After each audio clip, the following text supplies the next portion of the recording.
زكاتك تدفع عنك البلاء وتحفظ مالك أن أقام. الحمد لله والصلاة والسلام على عباده الذين اصطفى. Assalamu alaikum wa rahmatullahi wa barakatuh, and welcome to the fifth part of the short series on contemporary laws related to zakat. Today we will be discussing zakatable assets, and in particular we will be discussing how to calculate zakat on inventory or trading stock. Now, inventory is known as or defined as any commodities that are purchased for the purpose of resale for profit. So if you're in a business and your business is to buy and sell a particular type of good, those goods will be considered as inventory. If you're in a home industry and you buy and sell certain products, those products that are purchased with the intention of resale will be considered as inventory. If you buy and sell vehicles, for example, or homes or apartments or buildings, if that's your business, then that would be considered inventory for your zakat calculation purposes. Inventory is valued annually for the purposes of zakat, and this will be done on your annual zakat date.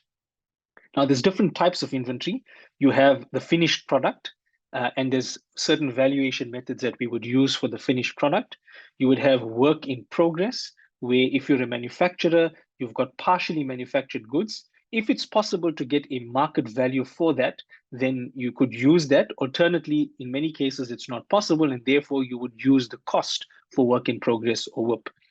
Then you might have some damaged or obsolete stock where the stock was purchased at a certain value, but it's now either slow moving, it's unable to sell, or it's become damaged, and the value is actually dropped below the cost. In that instance, you would use the lower realizable value for that stock for zakat valuation purposes. Goods in transit is an interesting one because it depends on who the owner of those goods are. So this could affect you as a seller, and it could also affect you as a buyer of goods.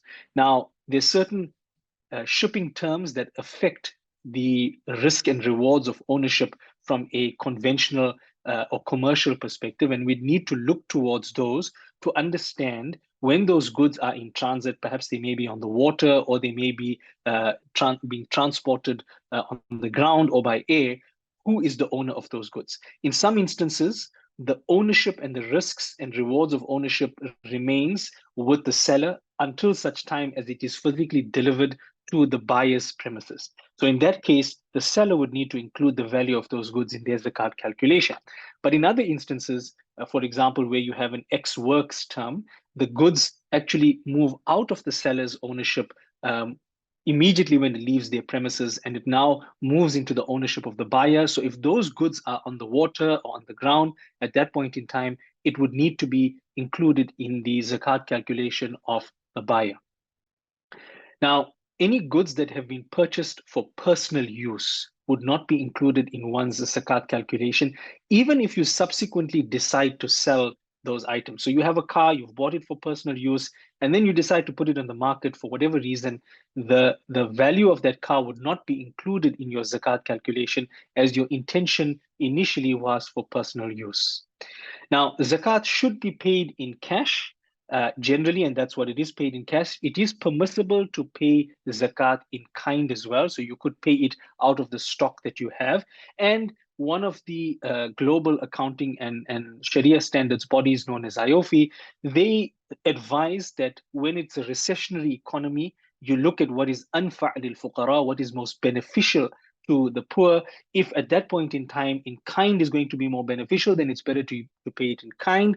Or if cash is going to be more beneficial, then you pay it in cash. But both would be permissible.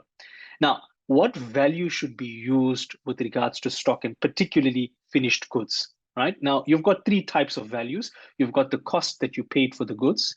You have a market value, which you could sell the goods for. It's the selling price. The cost is not permissible to you. So you cannot value your goods, your finished goods, at cost for zakat purposes. That would be too low, except if, of course, the value of the goods is obsolete and the value is now below cost or it's damaged. The market value is a permissible value that you could use, the selling price of those goods. That's a permissible value that you could use. The ulama have also mentioned that a bulk sale price could also be used as a benchmark. Now, the bulk sale price would be if you had to take all the goods that you had and you had to sell them at one point, the value would probably be lower than the market value that you would sell them individually at, right?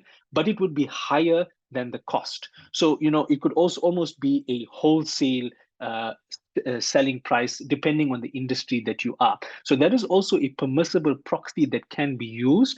And usually what happens in this situation is that the cost is used, the general retail markup is then looked at, and then something a little bit lower or in between the cost and the general retail markup would be used to have a bulk sale price.